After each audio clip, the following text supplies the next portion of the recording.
Rick Perry is so desperate to rescue his sinking campaign that he's created an economic plan that revives every ridiculous trickle-down scheme to emerge from the GOP over the last 30 years, starting with taxes. Cuts taxes, and it also cuts the spending. You can also wave goodbye to the capital gains tax as well as tax on dividends. Taxes will be cut. Stimulate private spending through permanent tax relief. In fact, Perry's new economic plan is just a checklist of recycled conservative talking points. A tax policy that benefits corporations and the rich. Check. Saying government is the source of all evil. Check. Gutting entitlements and shredding the safety net. A very big check. We must put a stop to this entitlement culture that risks the financial sovereignty or solvency of this country. We are on the road to ruin paved by state serfdom. Freeing our children from financial disaster requires the courage to reform the entitlements. In fact, Rick Perry is surprisingly candid about his own special brand of class warfare. For those that want to get into the class warfare and talk about, oh my goodness, there are going to be some folks here who make more money out of this or have access to more money, I'll let them do that. But for those at the top, it is hundreds of thousands, maybe even millions of dollars for them. But I don't care about that. I don't care. I don't care. Perry doesn't care that the rich will get richer and the poor will get poorer. At least he's being honest. Joining me now is MSNBC political analyst Richard Wolff and Wayne Slater, senior political writer for the Dallas Morning News. Thank you both for your time. Thank you, Reverend. Richard, Rick Perry says he doesn't care if the rich get richer. Are you surprised by his honesty? No, I'm not surprised by his honesty. I've actually seen him interacting with Wayne Slater, and I've seen him being brutally honest to Wayne about all sorts of things. So I can believe that he's honest and direct. There's not a problem with that. I just wonder whether he really understands his plan, because, you know, he was waving around that little postcard and saying to people, look, you can fill in your taxes on this little card. You don't need to have all those accountants and lawyers and everything do it for you. The problem is that the people who cannot afford the accountants are the very ones who should stay with the current tax system, because under his plan, they're going to get a big tax rise. The people who can afford the accountants and the lawyers and everything, they're going to be using the simple system because they're going to be paying a lot less. So I'm not sure he understands what he's proposing or who it should appeal to. But, you know, full marks for what he understands. He's honest about that. Well, Wayne, is it that he may or may not understand it, or is he banking on the fact we may not understand it? Because having an option of a flat tax or using the present code can only benefit the rich or the super rich. And maybe he really does understand that, and maybe this may be economically unsound for the average American and morally reprehensible to people like me, but it might be the political move to make in a Republican primary. Reverend Sharpton, you're not a voter that Rick Perry is targeting right now, so you're right.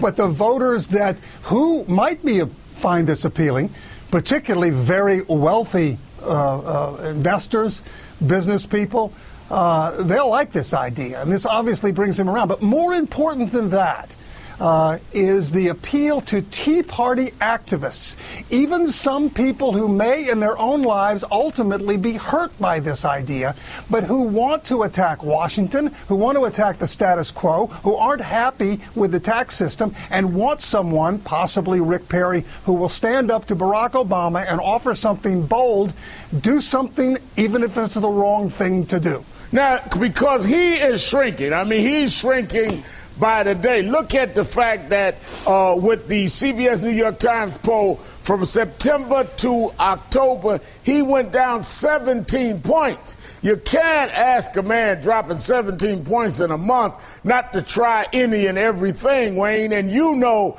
that he has been many things, but one of them is not a guy to just go off into the sunset without trying everything. Absolutely. That's not the Texas way. This is you go after something. You're right. He wanted to do three things at the beginning of this campaign. One, raise a lot of money. He did.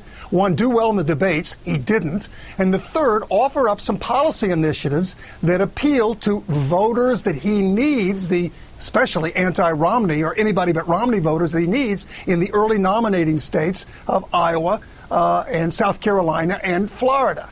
And that's what he's tried to do here with this policy initiative. All the people who are going to beat up on this the most are voters he doesn't want to appeal to right now anyway. The voters who might find it appealing in concept to talk about a flat tax, something similar, are the same voters who he wants to round up and vote for him. Many of those, frankly, are Tea Party activists, and many of those, we've seen from studies, are Christian conservatives. So he has a retooled campaign that's aimed at a particular voting constituency that also includes birthers and birchers and secessionists and the militia types, but mostly the right wing of the Republican Party. They think inside the Perry team that the mathematics is there, that the numbers are there, that if it's ultimately Romney and not Romney, Perry could resurrect this thing. Well, you got now with today, with the option to keep things as they are, letting the taxpayer decide, or take the 20% flat. So we've got on one side of the anti-Romney 999, on the other side is 20 or nothing. Unbelievable. Neither one of them make sense for working class and middle class people. But Richard, let me go back to you. One of the things that I saw that was very interesting is it's clear, as Wayne says, this is about taking on Romney. Mm-hmm. Did you know that Governor Perry actually called Romney a fat cat? Listen to this. In 1996, when your advisor, Steve Forbes, was running on a flat tax, Mitt Romney said it was a tax cut for fat cats. If he says that about your plan, what are you going to say to him? Well, I would say that he ought to go look in the mirror, I guess. I consider him to be a fat cat. Whoa! That's a little edgy, don't you think? A little name calling. I mean, I ran in 04. We didn't call the rich guys fat cats. We knew we'd have to unite at the end. Isn't that a little edgy there, Richard? I cannot believe Republicans would engage in this kind of class warfare. I mean, they're just trying to divide this country. And look, Rick Perry is going to do much worse than this. And no matter how he did in the debates or how he muffles his speeches, he's not going to screw up his ads. His ads are going to go right at Mitt Romney. I agree with Wayne. The votes, the anti-Romney votes, are clearly much bigger than the pro-Romney votes there. If he can pull stuff away from Kaine, if he can land these punches, either he gets the nomination or he takes Romney down with him. So it's going to be brutal. The question is whether Romney now tries to fudge things on the flat tax and try and appeal to everyone, because that would be Romney's classic move. Well, I hope they all come together and unite when it's over. But Willard, I told you to get him on that rock. He called you a fat cat. Richard Wolff, Wayne Slater, thank you.